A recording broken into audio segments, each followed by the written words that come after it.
Si Estados Unidos dejara de comprarle bienes a México, quien tendría que pagar los platos rotos son los consumidores americanos. Hoy en día un americano paga, por ejemplo, por ropa, precios iguales a los de 1985. O sea, los americanos no han tenido inflación en muchos productos porque los pueden importar de otras partes del mundo. Si lo dejaran de hacer, pues tendrían que pagar precios más altos. Un exministro de Relaciones Exteriores de España decía que en el pasado el miedo de los países era que te invadieran el mundo, que te invadieran. Y hoy en día el miedo de los países es que el mundo te pase de largo, que no cuentes para el mundo. Entonces, por ejemplo, en México, a partir de que entramos al TLC, no solamente aumentaron las exportaciones de 50,000 millones a cerca de 360,000 millones de dólares de México, sino sobre todo aumentó la inversión extranjera en México, porque se volvió relevante venir a México, porque tiene firmas, contratados comerciales con 46 países, y entonces México se volvió relevante para venir a invertir, producir aquí y de aquí atender el mercado mexicano, pero también exportar. Entonces, esto que está funcionando para México, y aquí hay una parte muy importante que resalto, no es que a México no le esté funcionando. Hay estados de la República a los que les ha funcionado maravillosamente bien. Un ejemplo, en Querétaro, del 93 a la fecha, el ingreso por persona en Querétaro ha crecido 100%, del 93 a la fecha. Pero al mismo tiempo en Oaxaca, en el mismo periodo de 93 a la fecha, el ingreso por persona ha crecido 1%. Y es donde viene la reflexión que te hacía yo hace un momento. Los estados de la República que forman parte de los procesos globales de suministro, que forman parte de la producción, en donde la academia, como dice el rector, las tres hélices, donde la academia, el empresariado y el gobierno trabajan juntos para buscar más inversiones y cómo vincularnos al mundo, esos son estados de la República que crecen a tasa de país asiático. Los estados de la República que no han querido, no han podido, no le hayan hallado cómo y siguen relativamente aislados del mundo, ni crecen, ni generan empleo, ni son capaces de abatir la pobreza. Entonces, mi reflexión que yo les quiero aquí dar es que México tiene un escenario positivo para poder ser un país desarrollado en esta generación.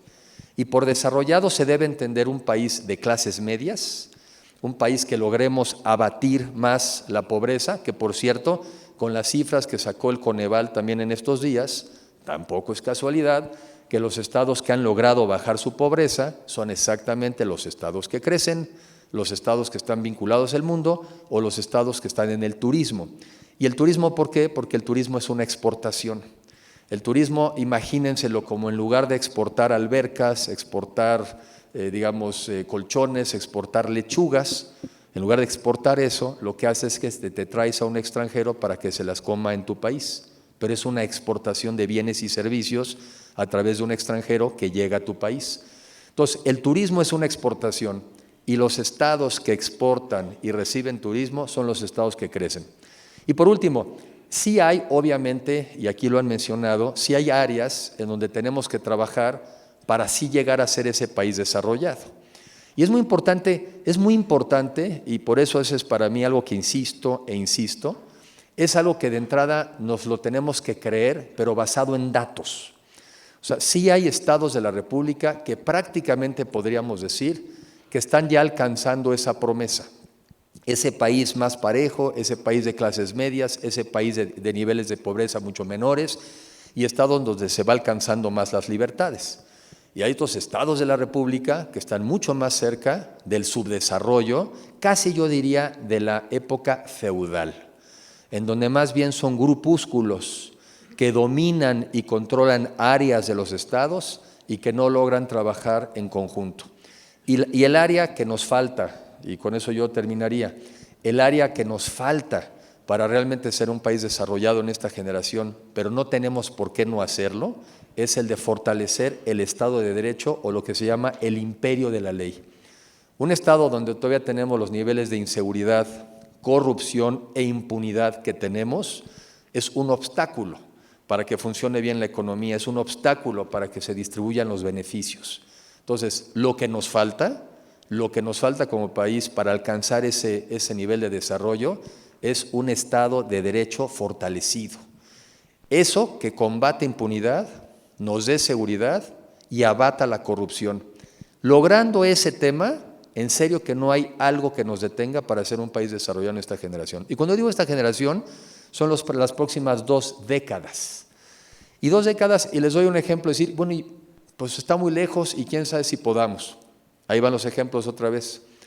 En los 80 el país quebró, el talento de los mexicanos se enfocó en los temas económicos, en reformar leyes, en generar instituciones, y con las diferencias que les he dado de desarrollo, pues ahí va la economía. Hay estados que crecen al 8% anual, 6% anual, 5% anual, en eso se está funcionando una economía moderna. También en los 80 la crítica era que no éramos un país democrático, nosotros nos defendíamos que teníamos una democracia sui generis, lo que eso quisiera decir. La verdad es que hoy en día también se reformaron leyes, se reformaron instituciones y podríamos todos querer una mejor democracia. Pero ¿de qué es un país democrático? Es un país democrático. Pues así también, si nos empeñamos en hacer un Estado de Derecho de verdad y fortalecido, les puedo asegurar que en 10, 15 años lo que hoy estamos platicando va a ser parte de las historias de éxito de lo que hemos logrado los mexicanos. ¿Y el resultado cuál será? Pues un país más parejo, un país más justo, un país realmente mejor para todos. Existen condiciones para generar esa riqueza, pero necesitamos igualar condiciones para todos. Y esa debería ser, desde mi punto de vista, como la aspiración como generación, que a esta generación le toque en los próximos 20 años y los que convivamos esos 20, llevar finalmente al éxito, llevar al desarrollo a nuestro país.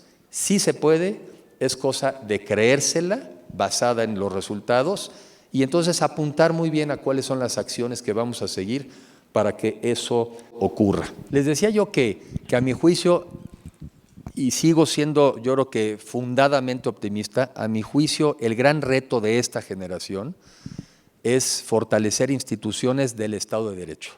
O sea, de lo que se trata es que realmente generemos instituciones que sean capaces de enfrentar la inseguridad, la corrupción, la impunidad. Eso es lo que ya, por decirlo así, eso es lo que ya hizo crisis.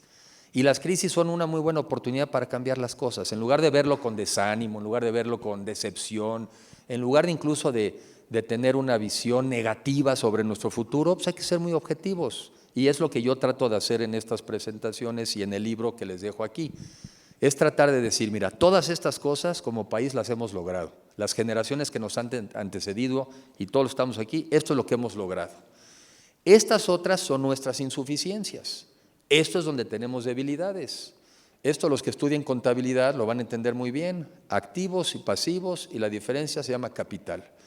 Yo soy un convencido de que este país tiene un enorme capital, porque tiene muchos más activos que pasivos. Ahora, queremos más capital, pues disminuyamos una parte de esos. Y el pasivo más importante, además de la pobreza y la desigualdad, que no me meto ahorita en detalles, el hecho es que pobreza, desigualdad y Estado de Derecho. A ver, algunas reflexiones. Primero, no tenemos que asumirnos como genéticamente corruptos. No somos los mexicanos genéticamente corruptos, ni culturalmente corruptos. Somos como cualquier población en el mundo que tiene sus valores, pero que también tiene sus desviaciones, y que cuando no tienes un régimen que te ponga límites, pues hay más personas que cruzan, digamos, al tema de la ilegalidad. Tan es así que los mexicanos, cuando salimos al extranjero, cuando a los 30 segundos que pasamos a los Estados Unidos, nos ponemos el cinturón de seguridad, le decimos de otra manera al policía, no tiramos la basura y nos comportamos. Y también a veces los norteamericanos que vienen a México le entienden perfectamente a que no hay reglas, a que no hay consecuencias y hacen lo que se les pega la gana.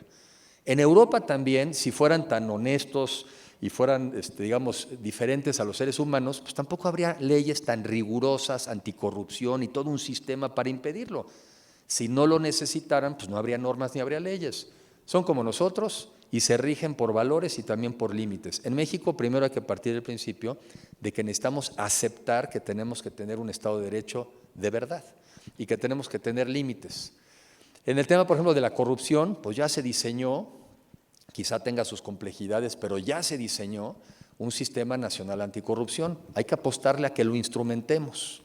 Hay que apostarle a que además se aterrice en cada uno de los estados de la República. Eso hay que hacerlo rápido, a la brevedad. Hay que presionar para que se instrumente, para que funcione. También tenemos que meterle recursos a las policías municipales, a las policías estatales, a las policías federales, a los ministerios públicos. No hay manera de que tú le pidas a un policía de ingreso promedio de 14,000 pesos mensuales y en algunos estados incluso menos, como de 6,000, no hay manera que tú le pidas que dé la vida por ti si nosotros no les damos las condiciones de vida digna a sus familias, de seguridad, en fin, no hay forma. Entonces, ahí también, si no hacemos instituciones de verdad, no esperemos resultados de verdad.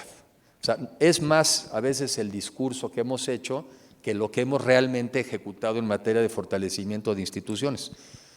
Yo, que me toca preguntar y escuchar, en la parte, digamos, de Poder Judicial Federal, el país ha avanzado más, mucho más.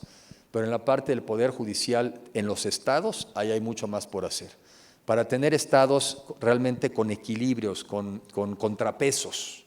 Muchos de los temas de corrupción en los gobiernos estatales, lo que te hace ver es que no tuvieron ningún contrapeso de nada, ¿no? Y a veces yo me pregunto, bueno, ¿dónde estaba el Poder Legislativo? ¿Dónde estaba el Poder Judicial? ¿Dónde estaban los medios de comunicación? ¿Dónde estaba la sociedad?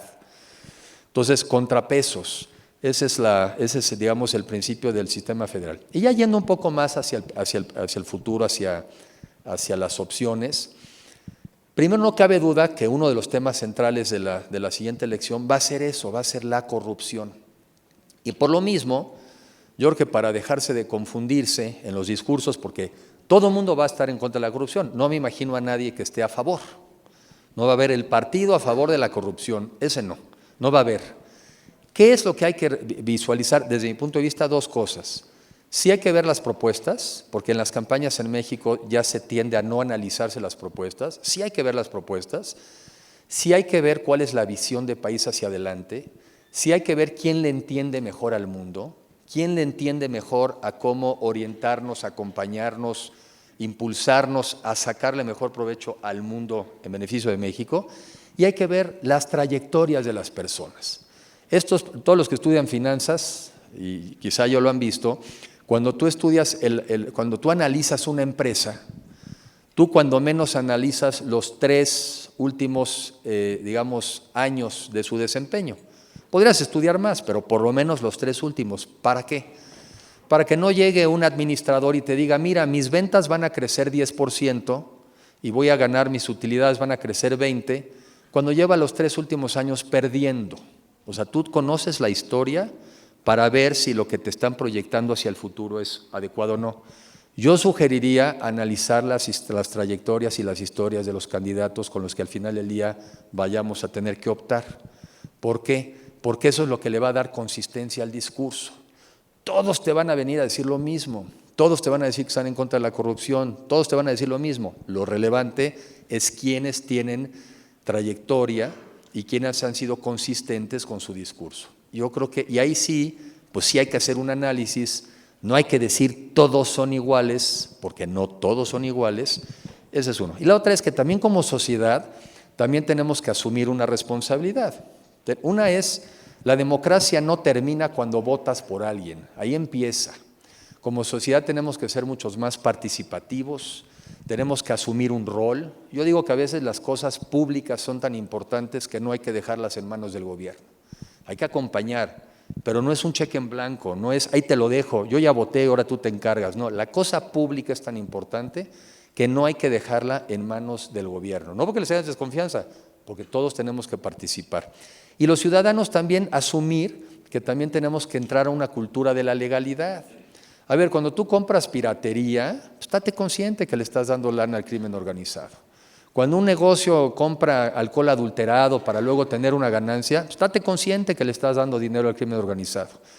Cuando algunos se sienten muy originales y compran gasolina robada a los huachicoleros, estás dándole dinero al crimen organizado. No me pidas o no le pidas luego al Estado que te proteja de conductas que tú has hecho para fortalecer al crimen organizado. Entonces, mis reflexiones son escuchar las propuestas, analizarlas con todo cuidado Es un muy buen momento para país reflexionar dónde estamos y cuál es la propuesta que además nos debe de emocionar. O sea, nos debe de poder emocionar aspirar a ser un país más desarrollado, nos debe emocionar aspirar a ser un país más igualitario, nos debe emocionar algo que nos emocione. Y por último esto, ver las trayectorias, ver el pasado, porque es más importante lo que han hecho que lo que te dicen que van a hacer. Yo es un poco la reflexión que haría. Y muchas gracias por la oportunidad y muy buenas tardes. Muchas gracias.